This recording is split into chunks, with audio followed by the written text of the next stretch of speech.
जय जगन्नाथ बंधुगण मु मधुमिता आज आपण एक छोटिया गप आनी गपटी लिखिं बालीगुड़ा कंधमाल कवि सौरभ कैलाश चंद्र बेहेरा। गपर शीर्षक है न हसिले विद्याराण। तेरे आसत शुणा गप न हसिले विद्याराण।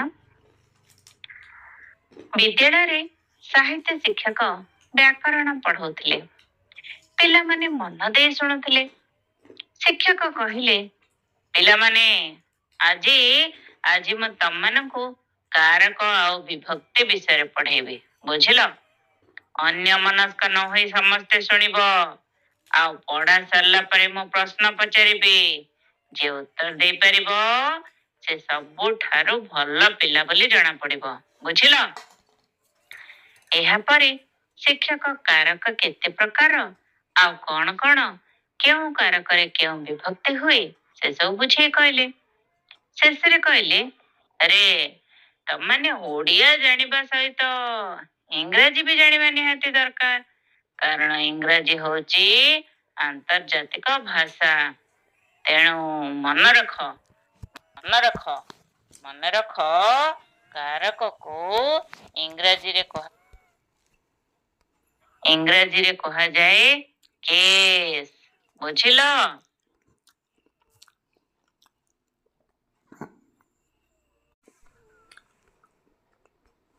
जय जगन्नाथ बंधुगण मु मधुमिता आज आपण एक छोटिया गप आनी गपटी लिखिं बालीगुड़ा कंधमाल कवि सौरभ कैलाश चंद्र बेहेरा। गपर शीर्षक है न हसिले विद्याराण। तेरे आसत शुणा गप न हसिले विद्याराण। विद्यालय साहित्य शिक्षक व्याकरण पढ़ाउथिले। पिला माने मन दे शुणुथिले। शिक्षक कहिले पिला माने आजी आजी म तम मानकु कारक आ विभक्ति विषय पढ़ेबी बुझिल। अन्य मनस्क न होई समस्ते सुनिब आ पढ़ा सरला परे मो प्रश्न पचारिबी। जे उत्तर दे परिबो से सबु ठारू भल पिला बोली जणा पड़िबो बुझिल। एहा परे शिक्षक कारक केते प्रकार आ कौन कौन क्यों कारक क्यों विभक्ति हुए से सब बुझे कहले। शेष कहले अरे तमने ओडिया जानिबा सहित इंग्रजी भी जानिबा निहाती दरकार। कारण इंग्रजी होची आंतर्जातिक भाषा। तेणु मन रख कारक को इंग्रजी रे कहा जाए केस बुझिल। या परे प्रत्येक कारक किछि किछि उदाहरण से देले। सर्वशेष कहले हाँ एथर मो प्रश्न पचारुछि। अच्छा कहला देखी राम रावण को मारिले एटा को कारक बाके। एतकी बेले हठात गोटे पिला घर आसी श्रेणी बाहर रही भीतर को आसवा को अनुमति मांगिला।